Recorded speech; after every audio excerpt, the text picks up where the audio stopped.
The media drags Sophie Cunningham's name through the mud based on literally zero evidence, and as you can guess, I'm not very happy about it.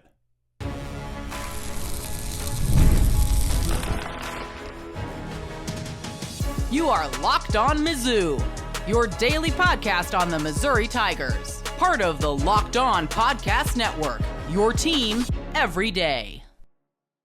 Hey, all you true sons and daughters, I'm John Miller, your Mizzou mafioso, and the central scrutinizer of Missouri Tigers football and basketball. And I do want to have my usual fun on today's program talking about, well, my two favorite sports, but including, giving a little bit of needed shade toward our old Big 12 rivals, the Oklahoma Sooners, and their complete and utter arrogance. But I got to start with a serious topic here, and quite honestly, I really didn't even want to talk about the whole Sophie Cunningham story, for lack of a better term. I suppose a story that is based on absolutely no evidence whatsoever and is 100% based in hearsay, in unfounded rumor mongering, basically. But now that Cunningham herself has come out and addressed it, put out a statement on social media, well, you know what? I'm going to have my 2 cents as well. And for those of you who are unaware here, what first happened is basically Yahoo, TMZ, the New York Post, among others, had a story out there. The headline, I'll just read you from Yahoo, says, Phoenix Suns CEO Josh Bartelstein accused of affair with former Mercury star Sophie Cunningham in explosive lawsuit. Well, that is quite the attention-grabbing headline. I will definitely give Yahoo that. The problem here is it's incredibly misleading. But you know what? Before I get into my opinions here on all of this, let me give you Sophie Cunningham's statement. I'll also give you the statement from the Phoenix Suns as well here. Cunningham says, I am deeply saddened by the recent false accusations made against me by Gene Traylor, somebody I do not know and have never met. Let me be clear, his statements are untrue and extremely hurtful. I'm here to compete, play basketball at the highest level, and win for my team and my fans while inspiring other women that they can do or be anything they ever dream of becoming. I hold myself to the highest integrity, and my values are what guide me on and off the court. To the media who reported on this, I have always spoken the truth and been transparent with any press inquiry. In this instance, it feels irresponsible that I was never asked for a comment about the accusation before several clickbait stories went to print. I will not let untrue gossip take my focus away from what is most important to me, which is basketball, my supportive team, and my fans, Sophie Cunningham. And the Phoenix Suns, well, they put out their own statement, basically calling the allegations entirely false and morally reprehensible. I'm quoting there, but I won't read the entire statement. Basically, what you need to know is the Suns didn't exactly come out and say no comment. No, they full-throatedly denied everything involving Sophie Cunningham. And what you have here is you have a lawsuit, by the way, that has nothing directly to do with Sophie Cunningham whatsoever. In fact, nothing to do with her at all as far as her being a party of any accusations in this lawsuit. So the point here is that you've got a disgruntled employee saying that another Suns employee said that there was this illicit relationship happening between Cunningham and this other guy, the Suns CEO, Josh Bartelstein. Well, I'm sorry, from a legal perspective, I understand that this is a civil suit here. That's my understanding anyway. But from an actual legal perspective here, that is absolute hearsay. That is not admissible in court. This is not evidence. So to me, it's utterly gross for Yahoo, the New York Post, and these other, and by the way, all the commenters online who now feel completely compelled to just throw accusations and all kinds of slander Cunningham's way, but mostly for the media, the actual big-time corporate legacy media outlets here like Yahoo and the New York Post, for them to basically stand behind the legal thing here of, well, it was in a lawsuit, I guess it's fair game now. Because, well, legally Cunningham is a public figure, right? They can hide behind the libel definition of, hey, there's no actual malice here. But I'm sorry, that is not good enough for me. If you're going to hide behind a technicality and just pretend like, well, we can just throw this unfounded rumor here and pretend like a real human being is not going to be dragged through the mud here, I'm sorry, that doesn't fly for me. To put a woman on public blast like this with, again, literally zero evidence is, to me, absolutely shameful and disgusting on the part of anybody who wants to call themselves a journalist. And you know what? My whole Mizzou mafioso spiel at the top of my podcast, that's not just a tagline. I graduated from the Missouri Journalism School, so I do know a thing or two about these types of ethics. And time again, sadly, what I'm seeing is that while the University of Missouri teaches the right ethics, I don't see those ethics being put into play nearly enough. Because, sure, you can, from a legal perspective, yes, you can hide behind your technicalities and your legal protections in this particular case for clicks and for a short-term little boost of revenue. And to hell with this young woman's life and her reputation, right? See, that's the thing. Especially, it's always been, this type of thing has always been shameful and disgusting to me, but especially in the post-Me Too era in which we're all living in, it's especially hypocritical to me, especially all these big companies like Yahoo, and I'm sure we're all on board for, hey, let's start treating women better and understanding the balance of power and all this different stuff. Well, to me, to just throw all of this out there with, again, literally, I can't emphasize this enough. There is no evidence that this happened. Cunningham has gone out herself and said it did not happen. Well, guess what? I believe Sophie Cunningham. And I'm standing up for one of our true daughters here. To me, this is complete nonsense that is based on absolutely nothing. And guess what? Even if you want to take it to the worst case scenario and say it is true, well, again, in a post-Me Too era, what did we learn here? We'd learn that even in that case, Cunningham would be the victim, right? It's the CEO of the Suns here who would be in the wrong. The balance of power. Well, guess who has the power in this scenario where Cunningham, not only a player for the Mercury, the Suns own the Mercury as well. Well, Cunningham was also a broadcaster for the Suns. So to me, all of this just smells like a disgruntled employee trying to bring up potentially salacious stuff to make his lawsuit look a little bit better, maybe try to force the Phoenix Suns into trying to settle whatever it might be. To me, none of this passes the smell test whatsoever.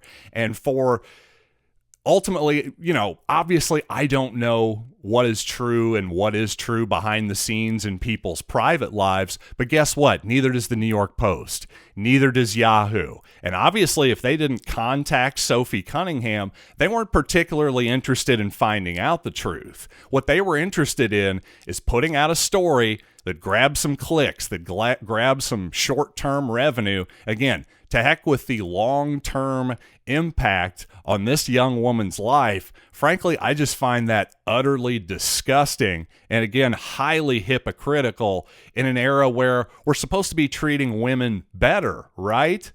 This is not good treatment for anybody. I just think this is really shameful stuff from a business that I guess I'm technically a part of.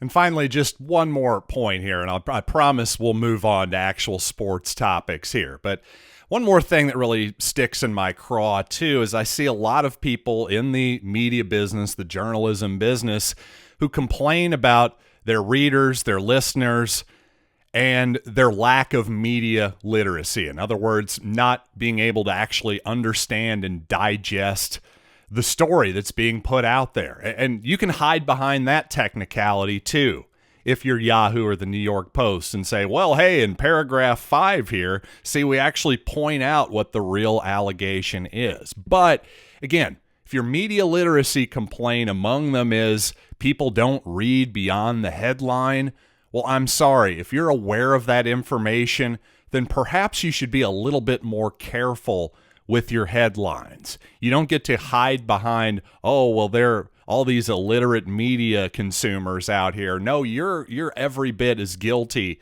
if you're aware of that information and choosing to just ignore that particular reality, because there are many other cases that I can point to when, oh, in fact, there was some weird stuff in a lawsuit here that you chose not to, emphasize for whatever reason. The point here is that, yes, every media outlet has editorial control here. They choose what to emphasize, what to put out there, and what not to.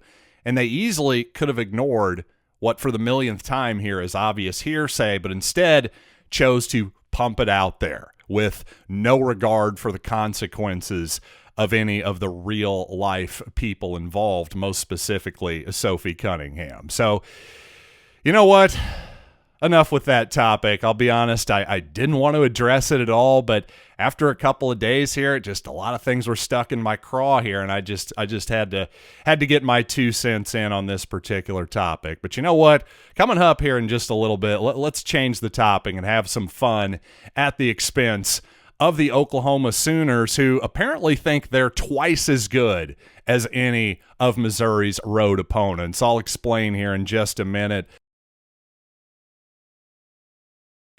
But first, yes, FanDuel. Yes, it's NBA time, the playoffs. Man, how about that Pacers game last night? Aaron Nesmith just ripping the heart out of everyone in New York City in a couple minutes there. That was pretty incredible stuff to watch. Well, FanDuel makes it even more fun to stay in the game before the tip-off and live as well, with player props, performance trends, same game parlays, all kinds of good stuff. The Thunder favored by 7.5 tonight against the Timberwolves. If you think the Wolves have a chance, maybe go money line plus 245. I don't know. I'm feeling like the Thunder are probably going to win tonight at home. That's just my gut. But regardless of what your gut's telling you, you got to go to FanDuel, and it's the perfect time to sign up. Head to FanDuel.com and place your first $5 bet. If it wins, you'll get $200 in bonus bets. Make every moment more with FanDuel, official sports betting partner of the NBA. And if you're looking to purchase tickets to any of Missouri's 4 away games this season, well, of course, you can wait till the last minute and use Game Time, or you can buy them now until June 13th. That's at least the priority deadline if you want to buy them through the athletic department directly. Interestingly, well, Vanderbilt, unsurprisingly, the cheapest ticket, $90 a ticket.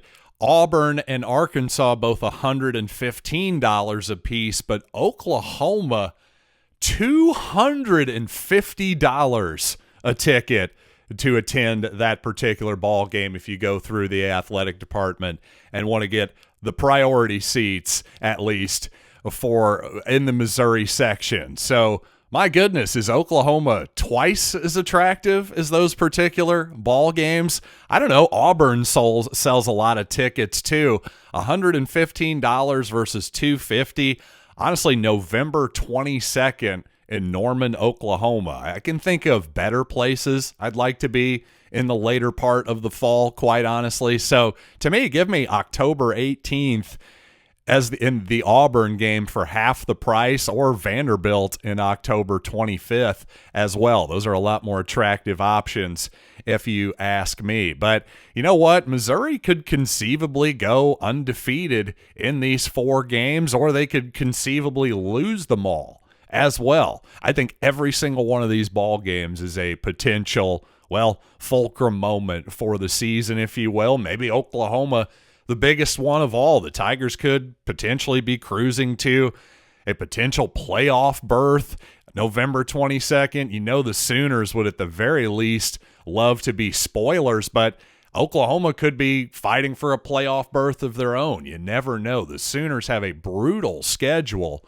once again, but with the transfer quarterback, the offensive coordinator coming with him from Washington State as well, I think just as importantly, the Sooners traditionally the last decade plus have been one of the best offensive line schools in the entire country. Last season, the Sooners were decimated by injury, not only in the O-line, but at receiver as well. I think Oklahoma could be in for a big-time bounce-back season this year, or maybe I'm wrong, and maybe the offensive line doesn't come back, and suddenly Brent Venables' seed is getting really, really hot, and maybe Missouri late in the season could make it even hotter. I just think for about the millionth time here, I think this upcoming SEC season is just full of possibilities from about a million different angles, and I think this is going to be one of the most exciting college football seasons in recent memory. And speaking of the Blue Bloods, former Alabama coach Nick Sabin has been in the news lately, talking about, maybe I should be in charge of a committee that is going to get this whole NIL infrastructure under control, all of that type of deal. I got to say, I'm enjoying Nick Saban a lot on College Game Day, but I'm not terribly interested in having a guy who retired from college football trying to then run it from the outside. So here's the deal with Saban. I happen to know a little bit about his off-the-field life at this point. I know he likes to play a lot of golf, number one, but even more importantly, he's doing quite well with College Game Day, puts a lot of time and effort into that, and it shows. Again, love Nick on ESPN lately, by the way. But also he owns a bunch of car dealerships in the South that are quite successful, and he's actually pretty involved because he enjoys it. So the point here is Nick's got plenty on his plate. I think that eventually he'll probably get bored with this idea and head back into, the private sector, as it were. So, and the thing is, let's be real with this whole situation. The old blue bloods like Alabama, these teams that are seemingly complaining about the new world order here, it's not that they want a level playing field. They just want to go back to having their old advantages. So good, wrong, or indifferent, I'm just not terribly interested in Nick Saban's rulership at this point. And the Missouri Tiger basketball team has announced a unique opener for the 25-26 season in Washington, D.C. But because of the unique nature of this opener, could there be a venue change? Let's talk about that right after these quick words.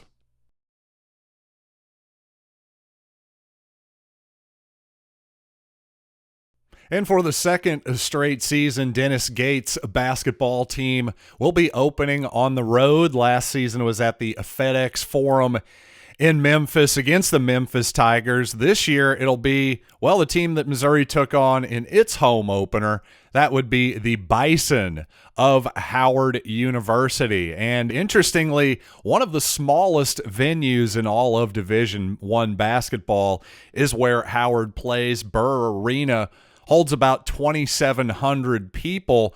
So that got me thinking, hey, if you're a Missouri fan that, maybe wants to take a little trip to D.C., in the fall, that type of deal, taking a little basketball, that could be a tough ticket potentially. I've got to think an SEC squad traveling to Howard doesn't happen a whole lot. I think would be a relatively tough ticket there. That would be interesting. But I got to say, moving the game potentially to the Capital One Arena, that doesn't seem particularly likely, although it would be nice maybe if you're a Missouri fan, if you're going to travel. I'm not sure that that's going to be that hot of a ticket that it's going to demand that. And in fact, the actual crowd for that game would look a little sparse in an 18,000 seat arena. Also, just scheduling wise, you've got the NBA's Washington Wizards. You've got Georgetown, who plays their home games at that arena, the Capitals of the NHL. But, it's not without precedent. This type of thing could happen. In theory, the WNBA did move the Mystics game against Caitlin Clark in the Indiana Fever. Well, they moved to that arena for a bigger crowd, obviously. But, I hate to say it, Missouri men's basketball at this point is not the same draw as Caitlin Clark. So I doubt that whole move to the Capital One Arena is going to happen. So, hey, actually, Burr Arena going to a game in that kind of intimate environment as a Missouri fan, that's a pretty rare opportunity. So I think that would be pretty interesting. I've been meaning to take a trip to Washington, D.C. as a tourist for a few years now. So maybe I'm talking myself into this, and maybe, who knows, I can get Locked On to pay for my trip as well. I crack myself up. But no, seriously, as always, folks, thanks for joining me here on, what was a serious edition of Locked On Mizzou at the top. Hopefully we had some fun here to close out the show. I promise it's going to get a lot more light on here in the coming days, and thank you for making this show your first listen today. For your second listen, check out The Portal. Brian Smith, my guy, the Scoutmaster.